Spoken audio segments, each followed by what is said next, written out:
오늘의 하늘 양식은 누가복음 15장 25절에서 32절 말씀입니다.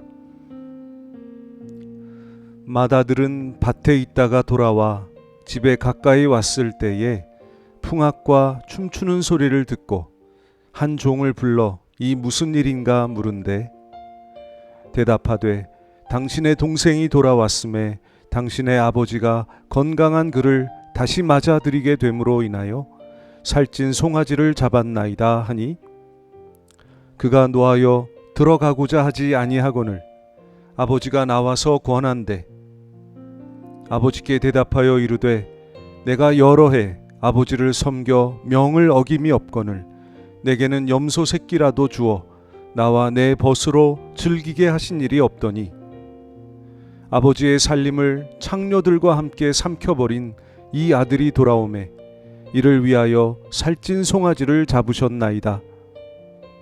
아버지가 이르되 예 너는 항상 나와 함께 있으니 내 것이 다 내 것이로되 이 내 동생은 죽었다가 살아났으며 내가 잃었다가 얻었기로 우리가 즐거워하고 기뻐하는 것이 마땅하다 하니라.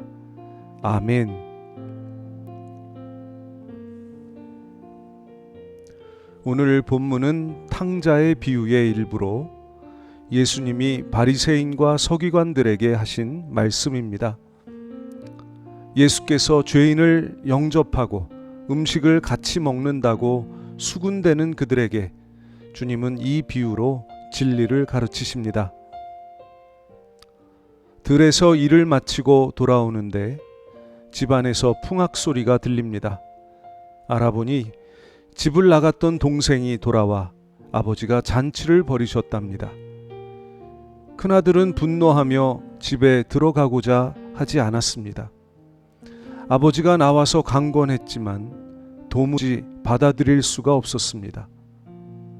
여러 해 아버지를 섬기며 순종해온 자기에게는 염소 새끼도 내어주지 않던 아버지가 일찌감치 자기 분깃을 챙겨 창녀들과 함께 삼켜버린 동생을 위해서는 살찐 송아지를 잡으셨다니 화가 치밀어 오릅니다.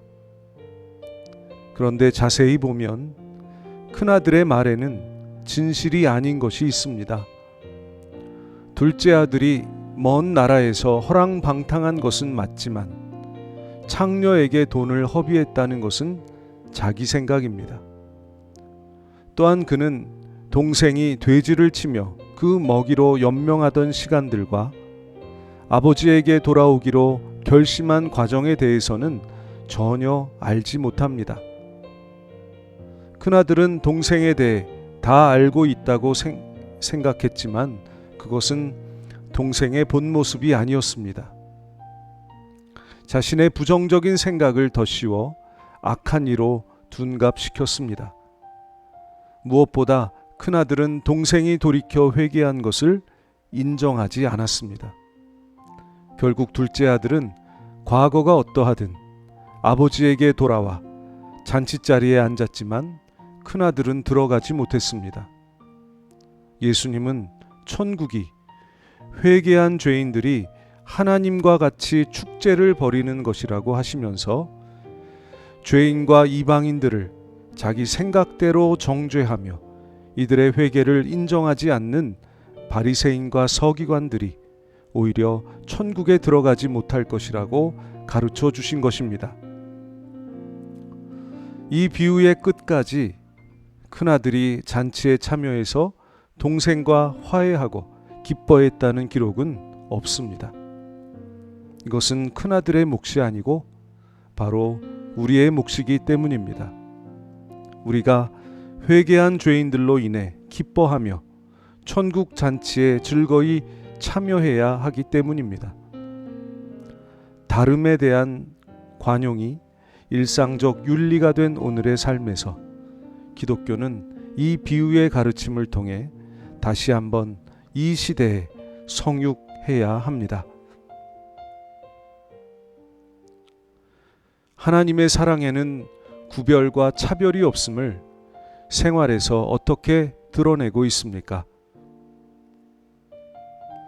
이 세상 모두를 사랑하셔서 선인과 악인에게 똑같이 비와 해를 내려주시는 하나님, 내 의와 신앙을 자랑하는 마음을 내려놓게 하옵소서.